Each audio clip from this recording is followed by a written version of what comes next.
नमस्ते मेरे छोटे प्यारे भाई और बहनों, कैसे हैं आप लोग। उम्मीद करता हूं कि आप लोग अच्छे और स्वस्थ होंगे और अच्छे से पढ़ाई कर रहे होंगे।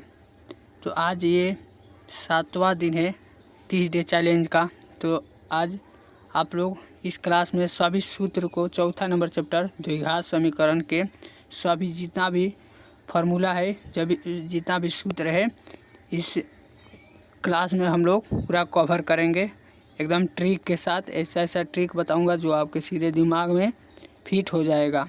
तो आप लोग क्लास को शुरू से अंत तक देखिएगा। और ये सभी पीडीएफ लेने के लिए मैं टेलीग्राम चैनल को बार बार कहता हूँ, आप लोग ज्वाइन कर लीजिएगा। ये सभी पीडीएफ आप लोगों को बिल्कुल फ्री में मिल जाता है। तो चलिए आज के इस क्लास को शुरू करते हैं। उससे पहले आप चैनल पर नए होंगे तो चैनल को प्लीज़ सब्सक्राइब कर लीजिएगा और अपने दोस्तों के पास भी ये क्लास को शेयर कर दीजिएगा ताकि वो भी पढ़ सके। एकदम जीरो से मैथ पढ़ाकर मैंने आप लोग को हीरो बना दूंगा। आप लोग एकदम मुझे सपोर्ट कीजिए बस। तो देखिए यहाँ पर पहला नंबर सूत्र इसमें क्या देता है। तो देखिए द्विघात समीकरण का मानक रूप, जो द्विघात समीकरण होता है इसमें उसका मानक रूप क्या होता है। और सबसे पहले आप लोग समझिए द्विघात समीकरण आखिर कहते किसे हैं। तो द्विघात समीकरण उसे कहते हैं, देखिए यहाँ पर दिया हुआ है, वह समीकरण जिसमें चर राशि की अधिकतम घात 2 होती है उसे द्विघात समीकरण कहते हैं। तो आप लोग इसे याद रखिएगा, ये आप लोग को बहुत ही सहायता करेगा। तो यहाँ पर दिया हुआ है, वह समीकरण जिसमें चर राशि की अधिकतम घात 2 होती है उसे क्या कहा जाता है। तो उसे द्विघात समीकरण कहा जाता है। तो देखिए यहाँ पर मानक रूप इसका दिया हुआ है। तो यहाँ पर दिया हुआ है ax² + bx + c = 0, जहाँ a बराबर क्या दिया हुआ है, नॉट 0 होता है। a बराबर नॉट 0 होता है। तो आप लोग ये भी पूछ देता है द्विघात समीकरण में, ऑब्जेक्टिव में ये भी पूछ देता है और ये भी पूछ देता है द्विघात समीकरण के मानक रूप क्या होता है। तो आप लोग याद रखिएगा, ये सभी आप लोग पढ़ेंगे तभी याद रहेगा। बार बार इसे रिवाइज कीजिएगा तभी जाकर याद होगा। यहाँ पर देखिए यहाँ पर दिया हुआ है क्या, ए बराबर यहाँ पर नॉट क्या होता है, 0 होता है। तो पूछ देगा यहाँ पर ए बराबर यहाँ पर पूछ देगा ए बराबर क्या होता है। तो ए बराबर यहाँ पर दे देगा 0, ए बराबर 0 दे देगा, ए बराबर 1 दे देगा, इस प्रकार से 1 दे देगा, ए बराबर फिर दे देगा यहाँ पर नॉट। तो आप लोग किसे लगाएंगे, तो आप लोग पढ़े रहेंगे होंगे तो ए बराबर 0 लगा देंगे, ए बराबर नॉट 0 होता है। तो आप लोग इसे ध्यान रखिएगा। तो देखिए यहाँ पर दिया हुआ है x जो है क्या है, तो x है एक चर संख्या है, चर है। और फिर यहाँ पर ax² का गुणांक है, यहाँ पर ax² का गुणांक है। यहाँ पर जो हुआ है वहीं यहाँ पर बताया गया है। तो यहाँ पर bx एक गुणांक है, देखिए यहाँ पर b और इसके बीच में कुछ भी नहीं है तो यानी कि गुना होता है और फिर x, इस प्रकार से। और यहाँ पर देखिए c जो है, c इसमें एक अचर पद है। जो अचर पद कौन सा होता है, जो 1 2 3 जो होता है, 1 2 3 इस प्रकार से अनंत तक जो अचर पद होता है, इसमें अचर यही दिया हुआ है और बराबर 0 यहाँ पर हो जाएगा। तो उसे आप लोग याद रखिएगा। तो देखिए यहाँ पर ये एकदम महत्वपूर्ण सूत्र है और इसी से बहुत सारा क्वेश्चन बनता है इसमें। तो आप लोग इसे याद रखिएगा। यहाँ पर क्या यहाँ पर देखिए दिया हुआ है विभेदकर या विविधकर इसे कहा जाता है। तो आप लोग इसे याद रखिएगा। तो यहाँ पर दिया हुआ है क्या, द्विघात समीकरण ax² + bx + c के मूलों की प्रकृति ज्ञात करने के लिए विभेदकर का d का उपयोग किया जाता है। देखिए यहाँ पर जैसे कि दिया हुआ है। तो यहाँ पर जो यहाँ पर है, ये मूल प्रकृति को ज्ञात करने के लिए विभेदकर यानी कि d का उपयोग किया जाता है। विभेदकर को किससे सूचित किया जाता है, तो आप लोग याद रखिएगा विभेदकर को यानी कि विभेदकर को d से सूचित किया जाता है। और d बराबर क्या होता है, तो आप लोग याद रखिएगा b² - 4ac होता है। तो आप लोग इसे याद रखिएगा, ये बहुत ही महत्वपूर्ण सूत्र है, एकदम VBI है। ये सभी सूत्र आप लोग याद कर लीजिएगा तो आप लोग से एक भी सब्जेक्टिव और ऑब्जेक्टिव चौथा नंबर चैप्टर का नहीं छूटेगा। तो आप लोग इसे याद कर लीजिएगा। तो यहाँ पर डी बराबर क्या होता है, तो आप लोग मन में ही एक बार बोलिए। यहाँ पर B square minus 4ac, B square minus 4ac, इस प्रकार से बोलेंगे 2-3 बार तो आपको याद हो जाएगा। तो देखिए यहाँ पर अगला नंबर सूत्र यहाँ पर दिया हुआ है क्या, तो देखिए यहाँ पर दिया हुआ है, यहाँ पर बोल रहा है विविधता डी के मान के आधार पर मूलों की प्रकृति निम्नलिखित होती है। जो विविधकर के आधार पर यहाँ पर मूलों की प्रकृति यानी कि इसका प्रकृति जो होता है वो निम्नलिखित होती है। तो देखिए यहाँ पर जब डी बराबर यहाँ पर दे देता है, ये भी ऑब्जेक्टिव में एकदम 100% पूछता है। देख लीजिएगा आप लोग, कल देखिएगा मैं कराऊंगा तो उसमें ये सभी पूछेगा। तो डी बराबर यहाँ पर डी यानी कि जो ये होता है जिसके और यहाँ पर मुंह इस प्रकार से खुला रहता है, यहाँ पर वही बड़ा होता है। अगर 0 और खुला रहता तो यही बड़ा होता। तो इसमें किसके और खुला है मुंह, तो ये डी बड़ा होगा। तो डी बड़ा किससे बड़ा है, तो आप लोग याद रखिएगा 0 से बड़ा है। तो यहाँ पर डी किससे बड़ा है, 0 से बड़ा है। तब क्या होगा, वास्तविक और असमान होगा। तब x बराबर क्या होगा, तो यहाँ पर x बराबर माइनस जो b, यहाँ पर माइनस बी प्लस माइनस, यहाँ पर प्लस माइनस क्या होता है रूट अंडर डी, यानी कि डी का फॉर्मूला मैंने बताया था ऊपर, जो बी स्क्वायर माइनस 4ac होता है। इस प्रकार से होता है, तो इसमें आप लोग लगा सकते हैं। तो फिर यहाँ पर देखिए बाटा के नीचे क्या दिया हुआ है, फिर यहाँ पर बाटा के नीचे 2a होता है, 2a होता है। तो आप लोग ये सूत्र को याद रखिएगा। जब क्या होगा, डी 0 से बड़ा होगा तो क्या होगा, तो minus B plus minus root अंदर डी और बाटा के नीचे 2a होता है। तो आप लोग इसे याद कर लीजिए अभी ही, और इसका PDF लेकर आप लोग 2-3 बार याद करेंगे, आपको 100% याद हो जाएगा। और फिर यहाँ पर देखिए, यहाँ पर जब d बराबर 0 होता है, 0 होता है, तो क्या होता है, वास्तविक और समान होता है। और x बराबर क्या हो जाता है, तो यहाँ पर x बराबर हो जाता है, देखिए दिया हुआ है यहाँ पर माइनस बी बट्टा 2a, और फिर हो जाता है यहाँ पर ये एक हो जाता है। और फिर यहाँ पर देख लीजिए या यहाँ पर देख लीजिए या ये भी हो जाता है, यहाँ पर माइनस बी बट्टा 2a हो जाता है।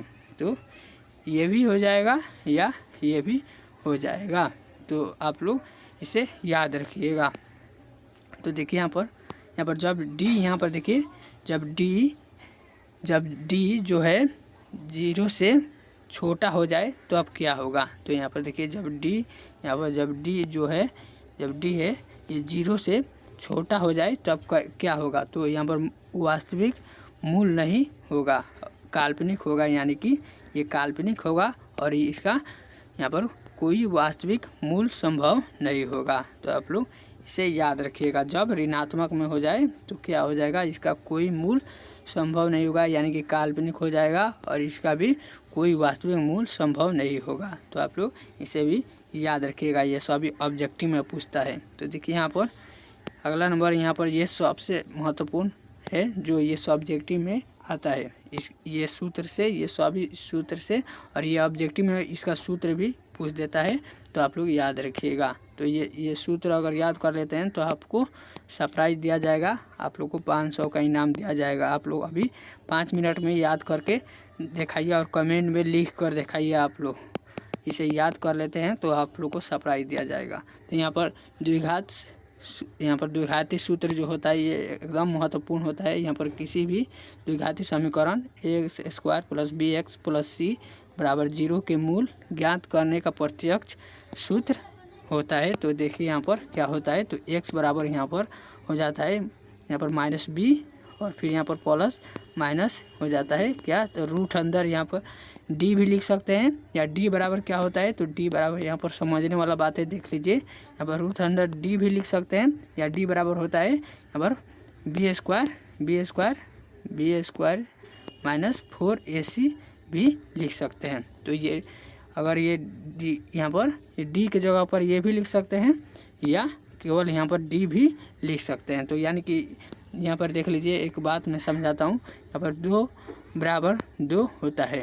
तो आप लोग यहाँ पर 2 बराबर यहाँ पर 1 + 1, यहाँ पर इसको भी लिख सकते हैं, यानी कि इसका मतलब ही होगा 2 और इसको भी लिख सकते हैं। तो ये इसका मतलब ही 2 होगा और ये 2 तो है ही। तो यानी कि इसका मतलब यहाँ पर डी जो दिया हुआ है तो इसका मतलब ही है ये बी स्क्वायर माइनस 4ac। तो इसको लिखिए या इसको लिखिए, या इसको लिखिए या इसको लिखिए, तो बतिया एक ही होगा। तो आप लोग इसे समझ कर इस प्रकार से लिख सकते हैं। तो देखिए यहाँ पर क्या दिया हुआ है, तो यहाँ पर फिर हो जाएगा बाटा के नीचे क्या हो जाएगा, तो देखिए और बाटा के नीचे हो जाएगा, यहाँ पर डी लिख सकते हैं और बाटा के नीचे 2a हो जाएगा। तो ये आप लोग इसे भी याद कर सकते हैं, इसे भी याद कर सकते हैं, या ऊपर वाला को भी याद कर सकते हैं, इसको भी याद कर सकते हैं। तो आप लोग इसे याद कर लीजिए। अभी 5 मिनट में 5 मिनट का आप लोग को समय दिया जाता है। आप लोग याद करके अभी आप लोग अपने दोस्त या अपने भाई बहन से आप लोग पूछ सकते हैं। 1 बार पूछिए, 2 बार पूछिए और याद हो जाएगा।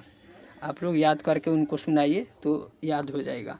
तो फिर यहाँ पर देखिए दिया हुआ है क्या, तो यहाँ पर दिया हुआ है देखिए, यदि मूल अल्फ़ा और बीटा हो तो, यदि मूल अल्फ़ा इंटू अल्फ़ा और बीटा हो तो क्या होगा। तो यहाँ पर देखिए दिया हुआ है क्या, तो अल्फ़ा बराबर हो जाता है, अल्फ़ा बराबर हो जाता है माइनस बी प्लस में, यहाँ पर प्लस में रूट अंडर डी और बाटा के नीचे क्या हो जाता है 2a हो जाता है अल्फ़ा बराबर। तो ये भी पूछ देता है, तो आप लोग इसे भी याद कर लीजिएगा।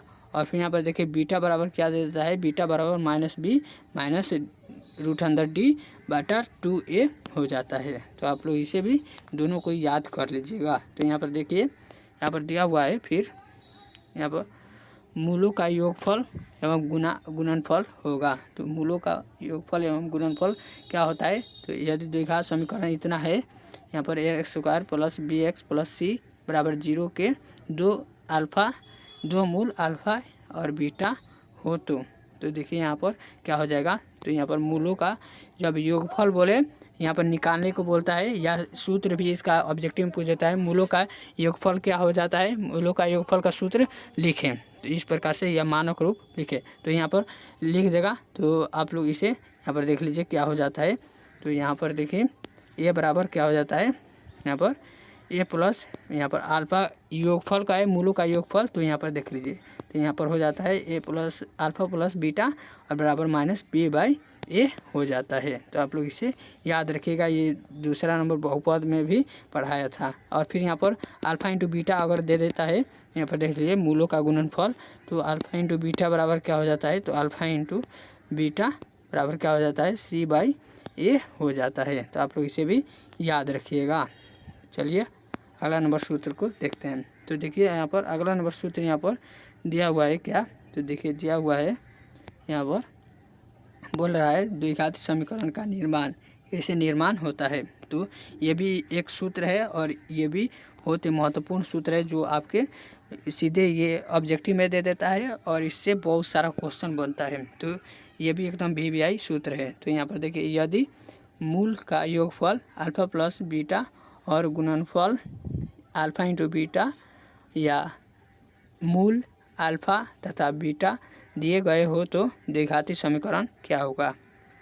तो द्विघाती समीकरण क्या होगा, तो यहाँ पर हो जाता है यहाँ पर X square minus alpha plus beta और यहाँ पर फिर एक्स हो जाता है गुना में प्लस हो जाता है अल्फ़ा इंटू बीटा हो जाता है। तो आप लोग इसे याद रखिएगा। और बराबर देखिए इसमें ये अगर ये यहाँ पर जो बहुपद में होता है, जो बहुपद में ये द्विघात समीकरण और उसमें जो बहुपद में देता है, तो उसमें बराबर को इधर अगर 0 दिया होता है तो ये द्विघात समीकरण का हो जाएगा, और 0 नहीं दिया होगा तो बहुपद का द्विघाती सूत्र हो जाएगा। तो आप लोग इसे याद रखिएगा। तो ये एकदम यहाँ पर एक ट्रिक भी हो गया यहाँ पर, और द्विघाती समीकरण दिया होगा तो यहाँ पर बराबर 0 दिया होगा और बहुपद वाला दिया होगा, बहुपद वाला सेम इसका ही एक सूत्र होता है। तो आप लोग इसे भी याद रखिएगा, जब बहुपद वाला देता है तो 0 बराबर नहीं देता है। तो यहाँ पर एक ट्रिक हो गया, तो आप लोग इसे याद रखिएगा। तो यहाँ पर 0 अगर दिया होगा तो ये द्विघाती समीकरण का सूत्र होता है। और यहाँ पर देख लीजिए यहाँ पर दिया हुआ है, यानी कि एक्स स्क्वायर माइनस मूलों का योग एक्स प्लस मूलों का गुणनफल बराबर 0 होता है। तो आप लोग याद रखिएगा। और फिर यहाँ पर देखिए क्या दिया हुआ है, द्विघाती समीकरण की हल करने की विधियाँ। तो यहाँ पर गुणनखंड विधि मध्य बी एक्स को 2 भागों में तोड़कर हल करना चाहिए। यहाँ पर बी एक्स को 2 भागों में हल करना चाहिए और पूर्ण वर्ग बनाकर समीकरण को पूर्ण वर्ग के रूप में बदलकर हल करना चाहिए। और फिर यहाँ पर देखिए जो ये द्विघाती सूत्र विधि है, यहाँ पर एक्स बराबर माइनस बी प्लस माइनस जो बी एक्स स्क्वायर और माइनस 4ac बटा 2a का प्रयोग करके सीधे हल निकालना चाहिए। तो ये विधियाँ है कुछ, तो आप लोग इसे ध्यान रखिएगा। और यहाँ पर देखिए नीचे क्या दिया हुआ है, जो यहाँ पर दिया हुआ है बोर्ड परीक्षा हेतु महत्वपूर्ण टिप्स है। जो ऑब्जेक्टिव प्रश्नों में यदि यहाँ पर डी जो होता है, डी मैंने ऊपर ही बताया था, जो डी होता है 0 से बड़ा और पूर्ण वर्ग हो तो मूल वर्ग में और असमान होगा। और फिर यहाँ पर यदि यह ऑब्जेक्टिव के लिए आप लोग बहुत ही ये पूछता है, बार बार ऑब्जेक्टिव में यही पूछता है, तो आप लोग याद रखिएगा। यदि डी फिर यहाँ पर 0 से बड़ा हो लेकिन पूर्ण वर्ग न हो तो मूल अपरिमेय होगा। तो आप लोग इसे याद रखिएगा। और फिर यहाँ पर समीकरण जाते समय ध्यान रखें कि द्विघात समीकरण एक्स स्क्वायर का गुणांक ए अल्फा कभी शून्य नहीं हो सकता है, अल्फा कभी शून्य नहीं हो सकता है। तो आप लोग याद रखिएगा ये 3 बातें। आप लोग को यह ऑब्जेक्टिव में तीनों ऑब्जेक्टिव हर एक साल पूछ देता है, तो आप लोग इसे याद रखें। तीनों में से एक क्वेश्चन पूछता है, आप लोग याद रखिएगा। तो यहाँ पर ये सभी सूत्र था। आप लोग को क्लास कैसा लगा आप लोग बताइएगा कमेंट में। और ये सभी PDF को लेना चाहते हैं तो आप लोग टेलीग्राम चैनल में ज्वाइन कर लीजिएगा। और चैनल पर नए हो तो चैनल को प्लीज़ सब्सक्राइब कर दीजिएगा और वीडियो को क्लास को लाइक कर दीजिएगा। तो चलिए मिलते हैं अगले दिन। इसका सभी ऑब्जेक्टिव को जितना भी ऑब्जेक्टिव दिया होता है उसे सॉल्व करेंगे अगली क्लास में। तब तक के लिए बाय, जय हिंद, वंदे मातरम।